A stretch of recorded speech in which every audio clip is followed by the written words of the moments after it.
തിരുവോണ നാളിനെ വരവേൽക്കാനുള്ള നാടിൻ്റെ ഒരുക്കം ഉത്രാട ദിനത്തിൽ കാഞ്ഞങ്ങാട് നഗരത്തിൽ അഭൂതപൂർവമായ ജനത്തിരക്ക് ഉണ്ടാക്കി. അവസാനവട്ടം ഓണക്കോടിയും പൂക്കളും വാങ്ങാനെത്തിയവരെ കൊണ്ട് പ്രധാന റോഡുകളും വാണിജ്യ കേന്ദ്രങ്ങളും നിറഞ്ഞു കവിഞ്ഞു. രാവിലെ മുതൽ ആരംഭിച്ച ജനപ്രവാഹം ഉച്ച കഴിഞ്ഞതോടെ ഉത്രാടപ്പാച്ചിലിൻ്റെ പൂർണ്ണരൂപത്തിലായി. നഗരത്തിലെ പ്രധാന തുണിക്കടകളിലും ഷോപ്പിംഗ് മാളുകളിലും കുടുംബസമേതമാണ് ആളുകൾ എത്തിയത്. പുത്തനുടുപ്പുകൾ തിരഞ്ഞെടുക്കാനും ഗൃഹോപകരണങ്ങൾ വാങ്ങാനും വലിയ തിരക്കാണ് അനുഭവപ്പെട്ടത്. ഇതിനൊപ്പം പൂവിപണിയും വഴിയോര കച്ചവടവും സജീവമായി. തിരുവോണപ്പൂക്കളം ഒരുക്കാൻ ചെണ്ടുമല്ലി, വാടാമല്ലി, അരളി, താമര തുടങ്ങിയ പൂക്കൾ വാങ്ങാൻ വഴിയോര പൂക്കടകളിലും വൻ തിരക്ക് ദൃശ്യമായി. സദ്യവട്ടങ്ങൾക്കുള്ള പച്ചക്കറികൾ, കായ, ശർക്കര ഉപ്പേരി തുടങ്ങിയവ വാങ്ങാൻ മാർക്കറ്റുകളിൽ നീണ്ട നിരയായിരുന്നു.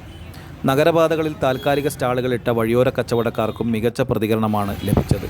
കളിപ്പാട്ടങ്ങൾ, കരകൗശല വസ്തുക്കൾ, ചെരിപ്പുകൾ എന്നിവയുടെ കച്ചവടവും പൊടിപൊടിച്ചു. ജനത്തിരക്ക് വർദ്ധിച്ചതോടെ പഴയ bus stand, Kottachery main road പരിസരങ്ങളിൽ രൂക്ഷമായ ഗതാഗത കുരുക്ക് അനുഭവപ്പെട്ടു. തിരക്ക് നിയന്ത്രിക്കാനും സുഗമമായ യാത്ര ഉറപ്പാക്കാനും പ്രധാന കേന്ദ്രങ്ങളിൽ പോലീസിൻ്റെയും ട്രാഫിക് വിഭാഗത്തിൻ്റെയും കർശന നിരീക്ഷണവും ഏർപ്പെടുത്തിയിരുന്നു. ഇതിനൊപ്പം ജനമൈത്രി പോലീസിൻ്റെ നിരീക്ഷണവും ഉണ്ടായി. പ്രതികൂല സാഹചര്യങ്ങളെല്ലാം മറന്ന് കാഞ്ഞങ്ങാടിൻ്റെ മനസ്സ് പൂർണ്ണമായും ഓണാഘോഷ ലഹരിയിൽ ആയിക്കഴിഞ്ഞു.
ಮಾಡಬಾರ್ದು.